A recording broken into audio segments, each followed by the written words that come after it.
The message came from the stars on a cold December morning in the year 2157. Every radio on Earth picked up the signal at the same moment. Every television screen flickered with strange symbols. Every phone buzzed with an incoming transmission that no one had sent. Humanity was not alone in the universe. The Galactic Council had been watching Earth for nearly a century before they decided to make contact. They had observed the humans crawling across their tiny planet, fighting their small wars, building their primitive machines. The Council had seen thousands of species reach this stage of development. They knew exactly what would happen next. The young species would celebrate. They would beg for membership in the great galactic community. They would ask for technology, for medicine, for protection from the countless dangers that lurked between the stars. Every species did this. It was as natural as breathing. Chancellor Daniel Hayes stood before the United Earth Assembly 3 days after first contact. He was a tall man with tired eyes and gray hair that had turned white in the weeks since the signal arrived. The greatest moment in human history had fallen onto his shoulders, and he felt the weight of 8 billion souls pressing down on him. "We have translated their message," he announced to the silent chamber. "The Galactic Council welcomes us to the community of intelligent life. They offer us membership, technology, and protection. They ask only that we open our borders and submit to their governance." The chamber erupted in excited whispers. This was everything humanity had dreamed of since they first looked up at the night sky and wondered if anyone was looking back. Chancellor Hayes raised his hand for silence. "I have consulted with our greatest minds, our military leaders, our philosophers and scientists, and ordinary citizens from every nation on Earth, and we have reached a decision." He took a deep breath before speaking the words that would define humanity for the next 300 years. "We will decline their offer. We will ask to be left alone." The silence that followed was deafening. Ambassador Vexthal of the Korani Dominion, who had traveled 40 light-years to personally welcome humanity into the galactic fold, could not believe what he was hearing. His translator must have malfunctioned. No species had ever refused the Council's generosity. "You do not understand what you are rejecting," Vexthal said through his speaking apparatus. "The galaxy is dangerous. Without our protection, your species will not survive." Chancellor Hayes met the alien's compound eyes without flinching. "We understand perfectly, and we still choose to be left alone. We are not ready for the stars. Perhaps we never will be. But that is our choice to make, not yours." The Council was furious. They debated for months about how to respond to this insult. Some wanted to force humanity into compliance. Others argued that such a primitive species was not worth the effort. In the end, they chose to simply ignore Earth and wait for the humans to come begging when they realized their mistake. Years passed. Then decades. Then centuries. Grace Patterson was born on a space station orbiting Mars in the year 2201. Her parents were engineers who had helped build the first permanent human settlement on the Red Planet. Grace grew up watching the stars through reinforced windows, dreaming of the day when humanity would finally reach out and touch them. She joined the United Earth Space Force at 18 and rose quickly through the ranks. By the age of 40, she commanded the entire Deep Space Monitoring Division, the secret branch of the military tasked with watching the aliens who watched humanity. Every day, Grace and her team tracked the alien vessels that passed through their solar system. The Council believed they were invisible to human sensors, but Grace had learned to see them years ago. She cataloged their weapons, their shield frequencies, their communication protocols, their strengths and weaknesses. She said nothing to the Council. She simply watched and learned. "They think we are blind," she told her second-in-command, a young officer named Kevin Brooks. "They fly through our system like we are nothing but insects beneath their notice." "Good," Let them keep thinking that. Kevin frowned at the tactical display showing 3 Korani warships passing by Jupiter. What are we waiting for? We have learned so much from watching them. We could build ships that match theirs in a decade. Gray shook her head slowly. Matching them is not enough. When we finally reveal ourselves, we need to be so far beyond them that they will never dare threaten us again. That takes time, patience, silence. The years continued to pass. Humanity spread across their solar system like a quiet tide. They built cities on Mars and mining stations in the asteroid belt.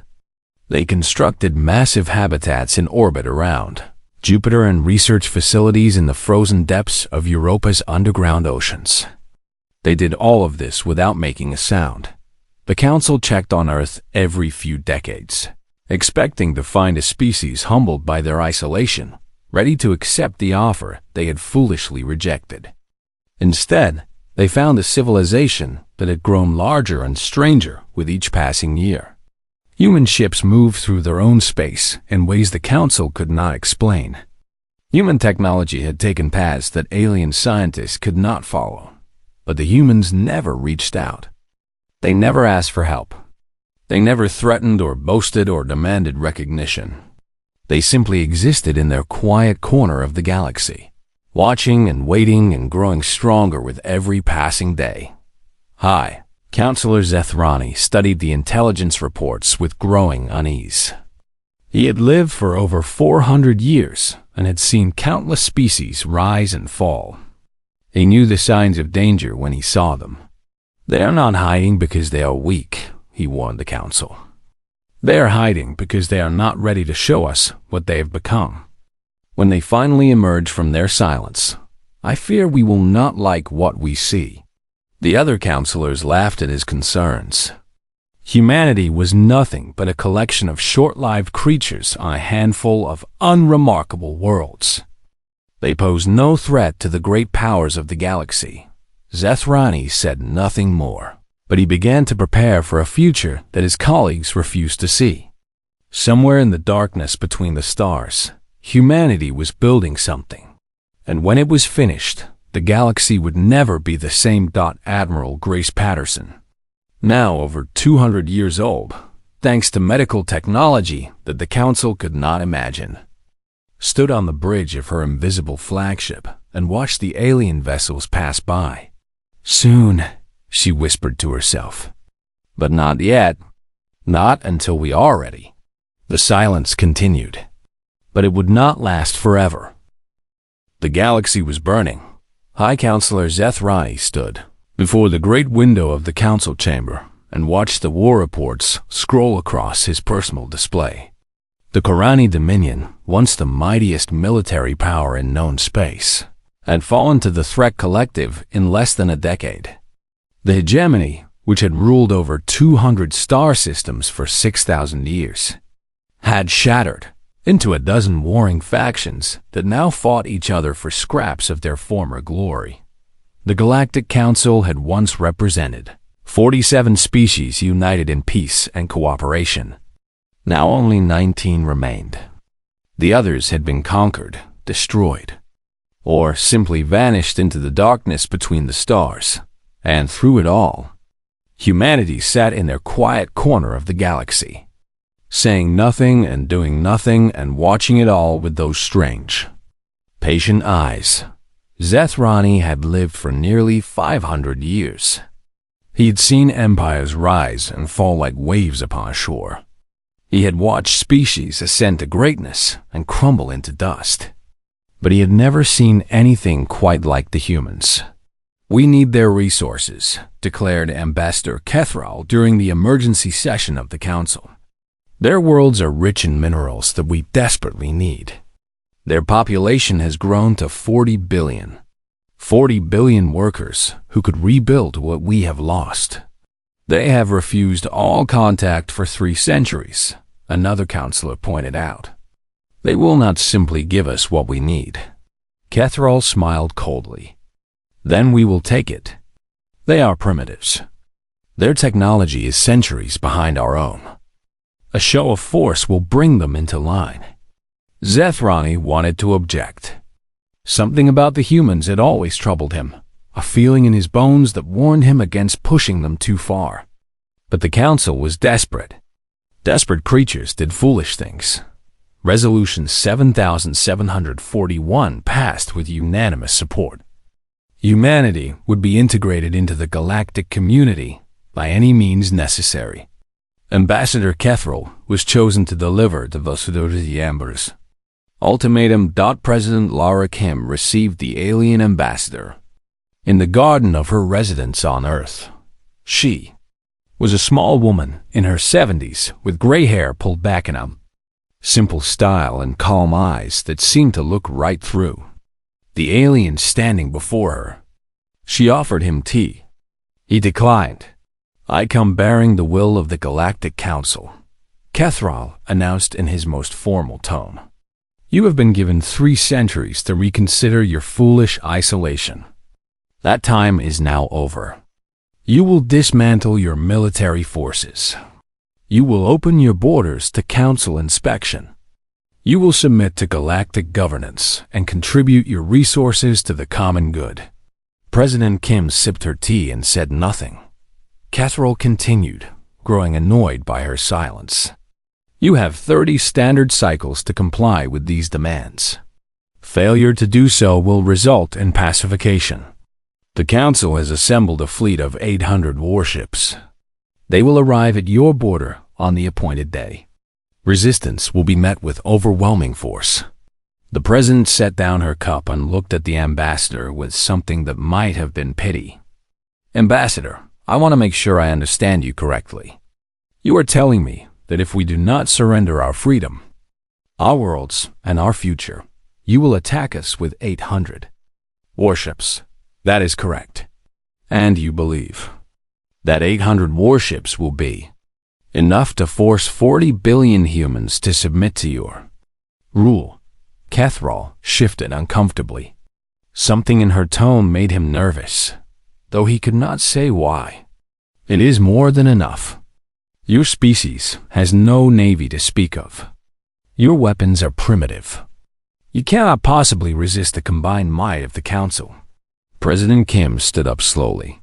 She was barely half the ambassador's height, yet somehow she seemed to fill the entire garden with her presence. "Ambassador Kethril, I am going to give you a message to deliver to your council. Please listen carefully, because I will only say this once." She stepped closer to him, close enough that he could see the tiny lines around her eyes and the steel that hid behind her gentle expression. "We have spent 300 years asking to be left alone. We have never threatened you. We have never demanded anything from you. We have never given you any reason to fear us. And now you come to our home and threaten our children with death and slavery." Her voice remained calm, almost soft. But there was something beneath it that made Kethril want to run. "Go back to your council and tell them this. We decline their generous offer. If their fleet crosses our border, they will not like what they find.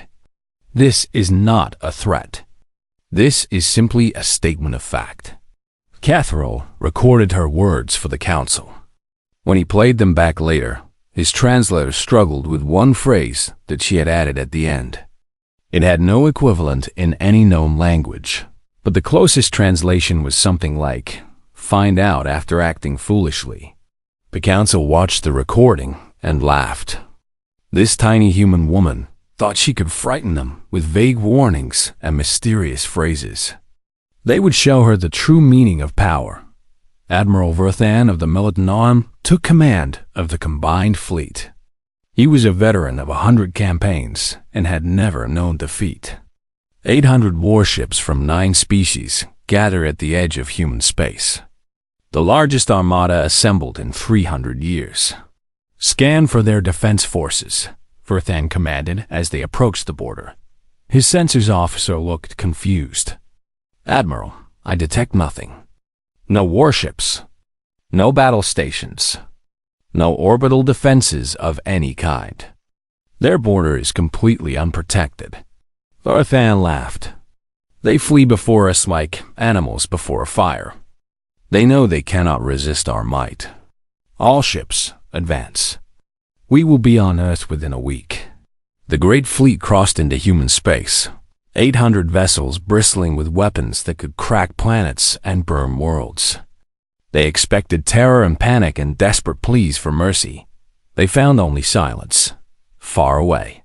On a ship that no alien sensor could detect, Admiral Grace Patterson watched the invaders enter human territory.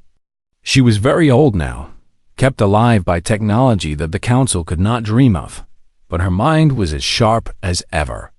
"They have crossed the line," reported her second-in-command. Grace nodded slowly. "Send the signal. Let them come a little deeper. And then show them what 300 years of silence is built." Her crew moved to obey. In the darkness around them, 1,500 human warships powered up their weapons and prepared to teach the galaxy a lesson it would never forget. The silence was about to end. Admiral Verthan stood on the bridge of his flagship and watched the stars slide past the observation window. 2 hours had passed since the fleet crossed into human space, and nothing had happened. No enemy ships had appeared. No warning shots had been fired. No desperate communications had begged them to turn back. The humans were either hiding or running. Either way, Verthan was confident that the war would be over before it truly began. "Admiral," his sensors officer called out, "I am detecting something strange. Our long-range scanners are showing unusual readings in the space around us." "Unusual how?" "I cannot explain it, sir. It is as if something is there, but not there. Like shadows moving at the edge of vision." Verthan dismissed the concern with a wave of his armored hand. "Human trickery.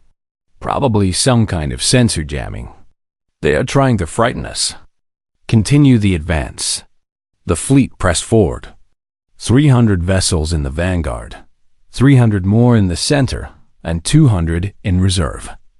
Enough firepower to sterilize a dozen worlds. Enough soldiers to conquer 100 planets. And then the lights went out. It happened in an instant, so fast that no one had time to react. Every ship in the fleet lost power at exactly the same moment. Engines died. Weapons went cold. Shields collapsed. Emergency lights flickered on for half a second before they too went dark. 800 warships drifted helplessly in the void, their crews screaming into communicators that no longer worked. Admiral Verthan stumbled in the darkness, grabbing onto a console for support. His heart, or the organ that served as one, pounded in his chest. This was impossible. There was no weapon in the known galaxy that could disable an entire fleet simultaneously. No technology that could pierce their shields without firing a shot. "What is happening?" he demanded, though no one could hear him. A light appeared in the darkness outside his window. A single human vessel, no larger than a patrol craft, gliding silently toward his crippled flagship. It moved with a grace that seemed almost organic, like a predator approaching wounded prey. The ship extended a docking tube and attached itself to the flagship's hull. Verthan heard the hiss of atmosphere equalization, and then the sound of footsteps echoing through empty corridors. Emergency lighting finally stabilized, casting everything in a dim red glow. Verthan turned to face the door of his bridge, his hand reaching for a sidearm that had no power. The door slid open. Commander Samuel Grant stepped onto the bridge with 4 Marines behind him. He was a tall man with a weathered face and eyes that had seen too much death. He wore no armor, carried no visible weapons. He looked like a man taking a casual walk through a garden. "Admiral Verthan," he said pleasantly. "My name is Commander Samuel Grant of the United Earth Defense Force. I apologize for the inconvenience." Verthan's translator struggled to convey the casual tone of the human's voice. "How did you do this? What weapon could disable 800 ships in an instant?" Grant smiled slightly. "It was not a weapon, Admiral. It was a demonstration. We wanted you to understand something important before we continue this conversation. He gestured to one of his Marines, who handed him a small tablet device. Grant activated it and held it up for Varthan to see. The screen showed a map of the galaxy, covered in thousands of tiny dots. "These are our ships," Grant explained. "We have been building them in secret for nearly 3 centuries. In hidden shipyards inside asteroids. In facilities on moons that your sensors cannot detect. In spaces between dimensions that your scientists do not know exist." Varthan stared at the map in disbelief. There were too many dots to count. Thousands of human vessels scattered across the galaxy, hidden in plain sight. "We have been watching you since the day you first made contact with Earth," Grant continued. "We studied your technology, your weapons, your tactics. We learned everything about you, and you learned nothing about us. That was not an accident. That was strategy." He zoomed in on a cluster of dots near the Korani homeworld, the heart of what had once been the mightiest empire in the galaxy. When the Threat Collective invaded Korani space, they expected an easy conquest. They did not understand why their supply ships kept disappearing, why their communications kept failing, why their commanders kept dying in mysterious accidents. They blamed bad luck. They blamed internal traitors. They never suspected that human ships were operating in their territory, protecting a species that did not even know we existed. Varthan felt his legs grow weak. "You have been interfering in galactic affairs for centuries?" "We have been protecting the galaxy for centuries," Grant corrected him gently. "Without your knowledge. Without your permission. Because that is who we are. We do not seek power or glory. We do not want to rule over other species. We simply believe that the strong should protect the weak, and we have become very, very strong." He switched the display to show the Council fleet. 800 tiny dots surrounded by a web of human vessels that had appeared from nowhere. "Your fleet is disabled but unharmed. Your crews are frightened but alive. We could have destroyed you in the time it takes to draw a breath. We chose not to. Do you understand what that means?" Varthan understood. The humans had shown him mercy when they could have shown him death. They had demonstrated their power without using it to kill. This was not the behavior of a primitive species defending their territory. This was the behavior of a civilization so far beyond the Council that war between them was not a contest, but a choice. "What do you want from us?" the Admiral asked quietly. Grant smiled warmly, and for a moment he did not look like a warrior at all. He looked like a teacher explaining something to a slow student. "We want you to go home, Admiral. Tell your Council that Earth is not their enemy. We have never been their enemy. But we will never be their subjects, and we will never allow them to threaten innocent lives. If they can accept that, we can be friends. If they cannot..." He did not finish the sentence. He did not need to. "Your power will be restored in 1 hour. You will find that your navigation systems have been locked to a course back to Council space. Do not attempt to return to human territory without invitation." Commander Grant nodded politely, as if concluding a business meeting, and turned to leave. "Commander," Varthan called out, "why did you not destroy us? You could have. Why show us mercy?" Grant paused at the door and looked back over his shoulder. "Because mercy is not weakness, Admiral. Mercy is the privilege of the strong. And we are very, very strong." He vanished into the darkness, and 1 hour later, the fleet limped home in shameful silence. 10 years had passed since the day Catherine Bell stood before the Galactic Council and announced the end of humanity's silence. In that decade, the galaxy had transformed in ways that no one could have predicted.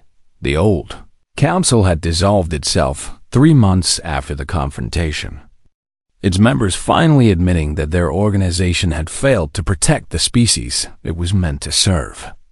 In its place rose the Galactic Assembly, A new body built on principles of equality and cooperation rather than power and fear. Every species had an equal voice. Every world had the same rights. And humanity sat among them, not as rulers or conquerors, but as partners. Ambassador Ryan Cole walked through the gardens of the Assembly headquarters on a warm spring afternoon.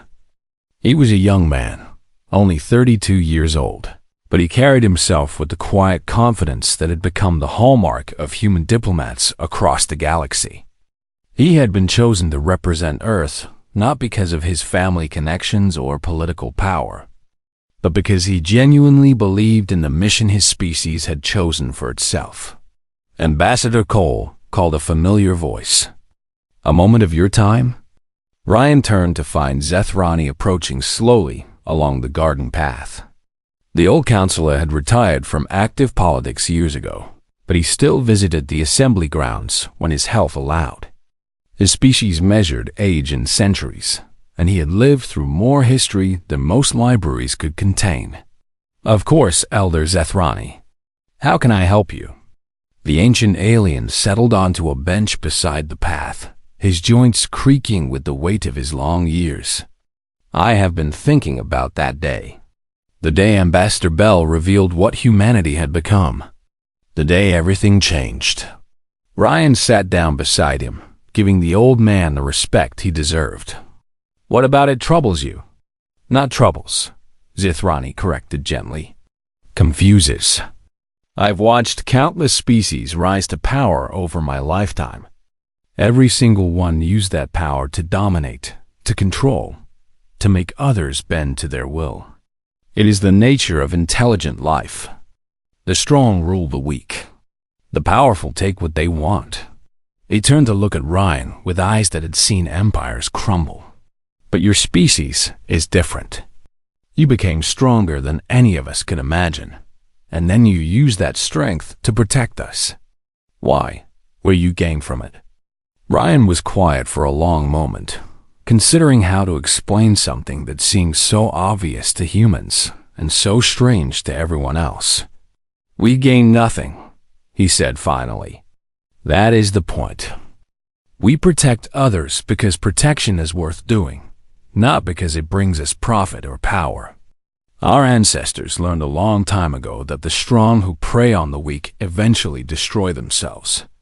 The only civilizations that truly last are the ones that use their strength to lift others up instead of pushing them down."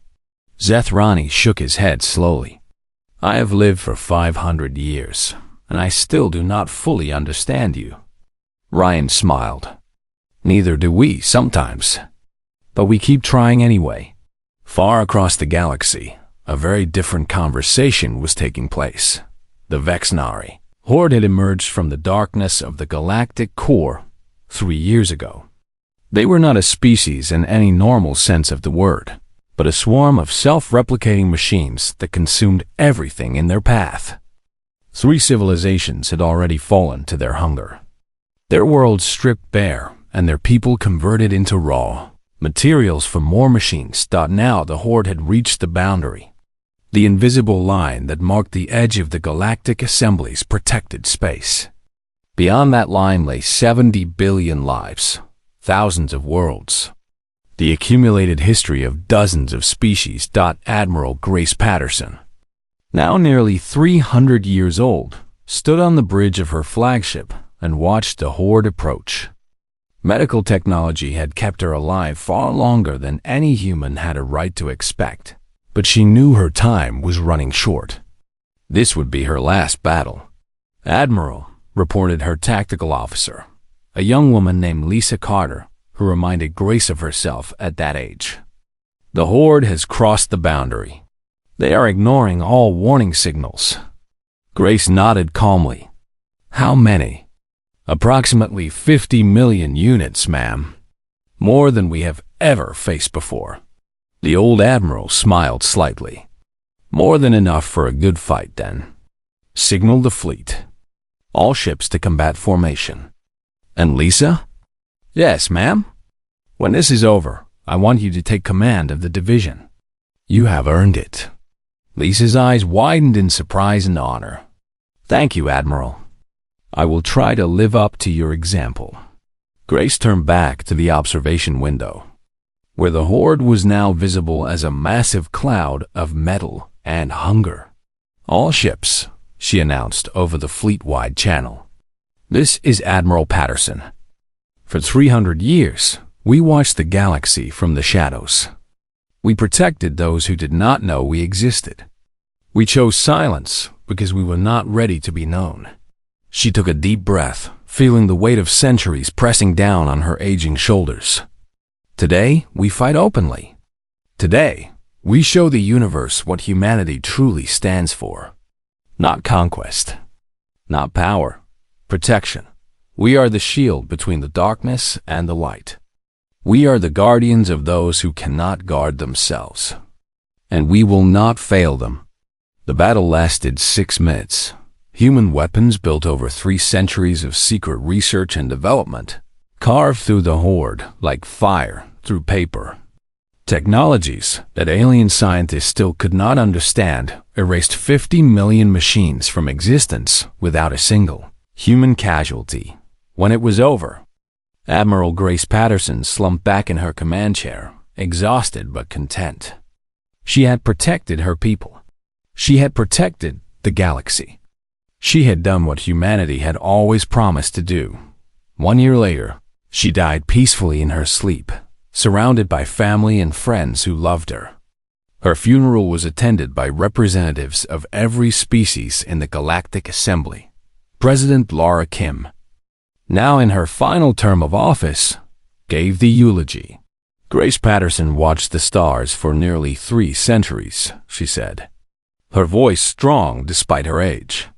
She protected us from threats we never knew existed.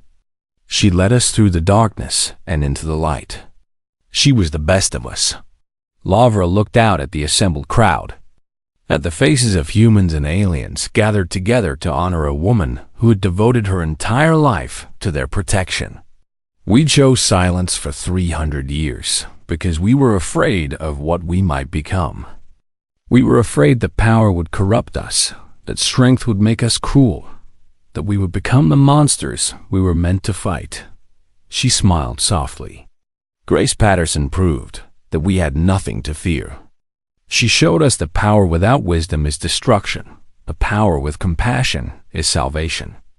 She taught us that the strong do not have to prey on the weak, that guardians can protect without ruling, that mercy is the greatest strength of all. Far above the funeral, in the endless darkness between the stars, human ships continued their eternal vigil. They watched and waited and protected, just as they always had, just as they always would.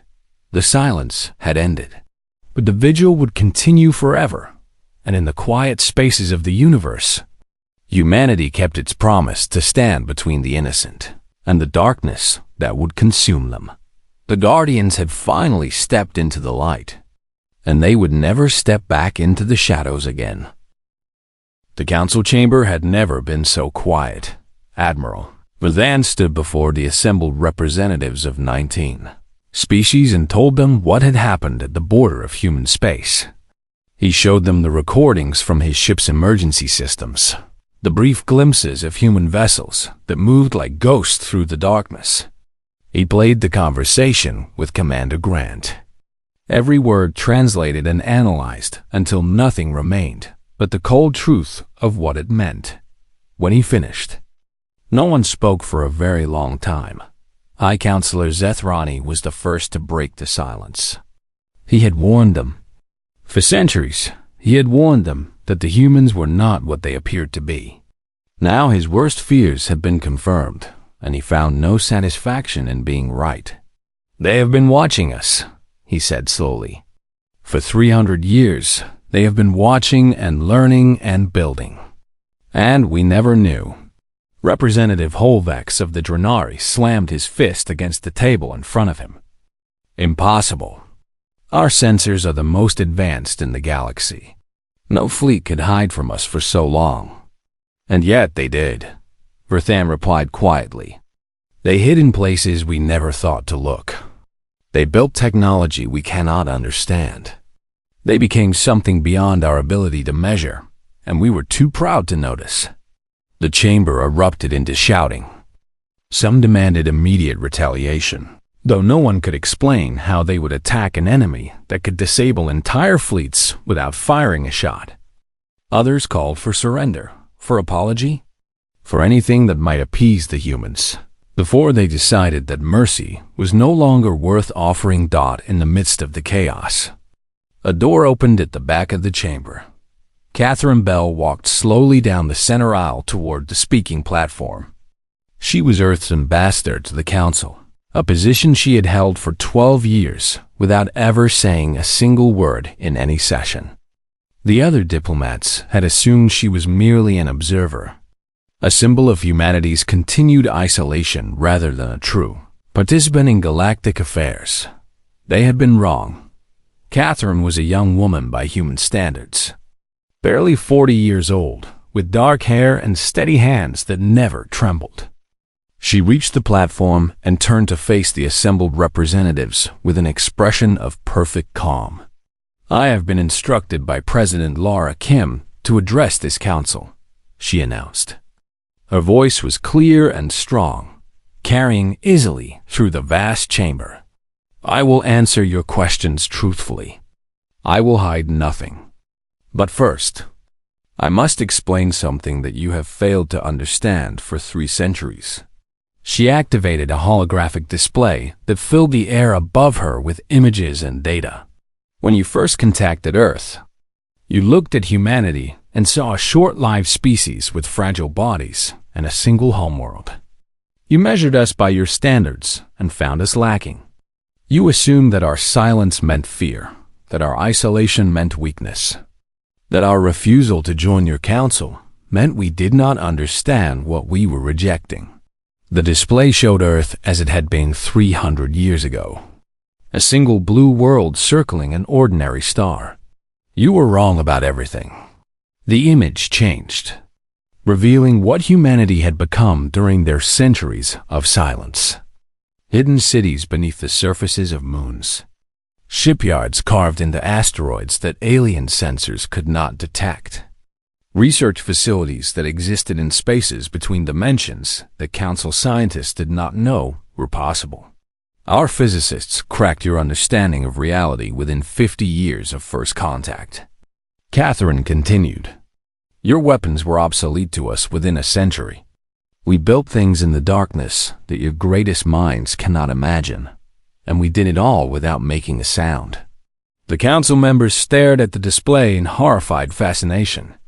The evidence was undeniable. Humanity had not been hiding from the galaxy.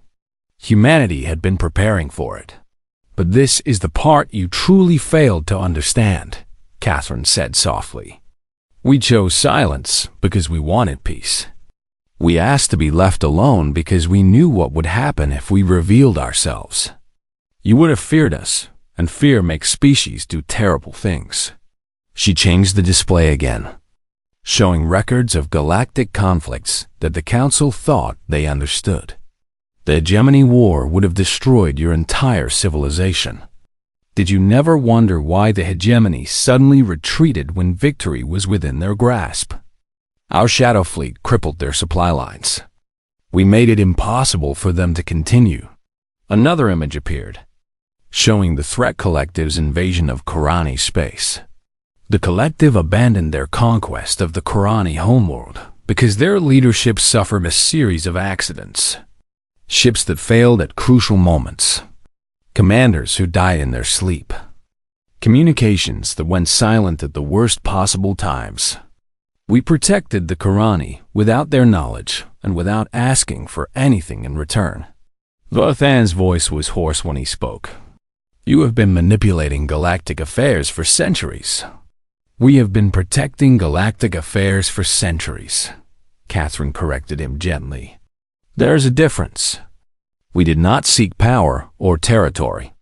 We did not demand tribute or worship. We simply believed that someone should stand between the innocent and those who would harm them. And since no one else was strong enough to do it, we did it ourselves. She turned off the display and faced the council directly, her eyes meeting each representative in turn. The fleet you sent to our border would have burned our colonies, enslaved our people, murdered our children in the name of resources you believed you needed. We could have destroyed that fleet with a single thought. Every ship, every crew member, every last one of you who voted for Resolution 7741. Her voice remained calm, but there was something beneath it that made even the oldest counselors shiver. We chose mercy instead. We sent your ships home unharmed. We gave you a chance to understand what you were dealing with and to make a better choice.